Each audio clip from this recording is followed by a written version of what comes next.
আমি একবার রান্না বাড়া করেছিলাম, আমার মনে আছে, তরকারি রান্না করেছিলাম যখন আমি সৌদি আরবে ছিলাম। আমার ফ্যামিলি আমার সাথে ছিল, মিসেস হসপিটালে ভর্তি ছিলেন, তো বাচ্চাদের জন্য আমার মনে আছে আলু এবং ডাল দিয়ে একটা তরকারি রান্না করেছিলাম।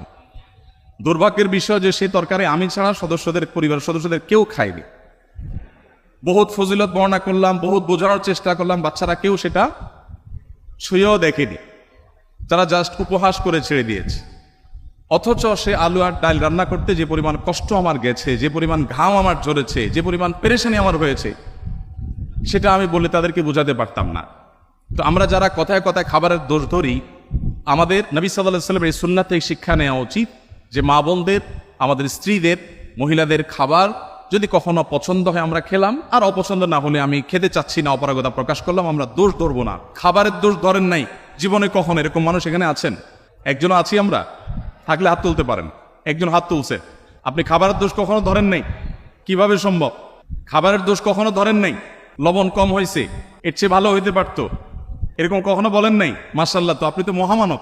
দেখুন, এক এলাকায় একজন হুজুর ছিলেন, এলাকার প্রায় সব বাসায় হুজুরের দাওয়াত খাওয়া শেষ। কোনো মহিলা রান্না করে ওই হুজুরকে খাবার খাইয়ে কখনো শান্তিতে থাকতে পারতো না। প্রত্যেকটা দাওয়াতের পর ওই হুজুর একটা না একটা দোষ বাইর করতেন। হয় এখানে লবণ একটু কম হয়েছে, না হলে ওখানে হলুদটা একটু কম হয়েছে, কালারটা একটু ত্রুটি আছে, কোনো না কোনো দোষ তিনি ধরতেন। সেই এলাকায় একজন শিক্ষিত পুত্রবধূ এলেন বাহির থেকে। আসার পর তিনি এই হুজুর সম্পর্কে যখন ধারণা পেলেন যে একজন হুজুর আছেন, এই হুজুরের কেউ খাইয়ে সন্তুষ্ট করতে পারেন না, উনি একটা না একটা দোষ ধরেন, যদিও হুজুর মানুষ দোষ ধরার কথা না, নবী সাল্লাল্লাহু আলাইহি ওয়াসাল্লাম সুন্নাহর খেলাফ। যাই হোক, এটা কতটা বাস্তব ঘটনা তাও জানি না, বাকি গল্প হিসাবে শিক্ষণীয় সেই হিসাবে বলা। তো পরে ওই শিক্ষিত পুত্রবধূ তিনি হুজুরের সমস্ত দোষগুলোর তালিকা করলেন যে উনি কোন কোন দোষ ধরেন সাধারণত, সবগুলোকে নোট করে এমনভাবে একটা রান্না তিনি দিলেন যে এই রান্নাতে হুজুরের দোষ ধরার কোনো ফাঁক রাখলেন না, সব পারফেক্ট রাখলেন। এরপর হুজুরকে দাওয়াত দিয়ে খাওয়ালেন।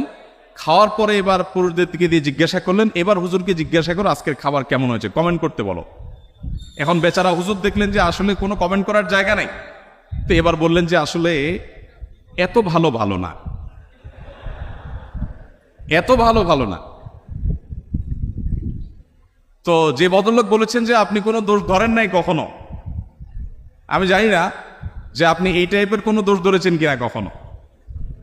যাই হোক, তো আমাদের নবী করিম সাল্লাল্লাহু আলাইহি ওয়াসাল্লাম সাধারণত কখনো খাবারের দোষ ধরতেন না, কারণ মেয়েরা কষ্ট করে রান্না বাড়া করেন। আমরা যদি একদিন এই দায়িত্বটা পালন করি তাহলে আমরা হাড়ে হাড়ে টের পাবো যে রান্না করা এটা কত মজার কাজ।